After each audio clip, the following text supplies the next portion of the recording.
WhatsApp પર duplicate digital આરટીઓની ઈ ચલણની APK file મોકલી mobile phone hack કરી ઓનલાઈન રૂપિયા પડાવી લેનાર જામતારા ગેંગના સભ્યોને ઝારખંડની સાયબર ક્રાઇમની ટીમે ઝડપી પાડ્યા હતા.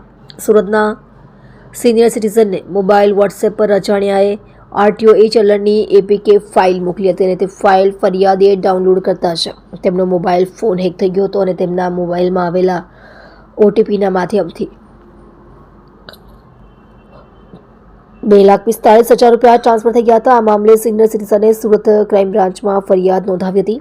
જે ફરિયાદના આધારે સાયબર ક્રાઇમની ટીમે ઝારખંડના જામતારા ખાતે પહોંચી ત્યાંથી જામતારા ગેંગના સભ્યો સરફરાઝ યાસીન અંસારી, રિયાઝ અંસારી અને શહઝાદ અંસારીને ઝડપી પાડ્યા હતા. તો ઝડપાયેલા આરોપીઓ વિરુદ્ધ ગુજરાત, મધ્યપ્રદેશ, ઉત્તર પ્રદેશ, આંધ્રપ્રદેશ, અસમ, દિલ્હી, હરિયાણા, કર્ણાટક અને મહારાષ્ટ્રમાં 121 જેટલી ફરિયાદો નોંધાઈ હોવાનું પણ સામે આવ્યું છે. હાલ તો સુરત સાયબર ક્રાઇમે ઠગોની વધુ પૂછપરછ હાથ ધરી છે. આપ જોઈ રહ્યા છો ગુજરાતની સૌથી પહેલા ખબર આપતી Surat express news channel director Rajesh મંગલેની સાથે.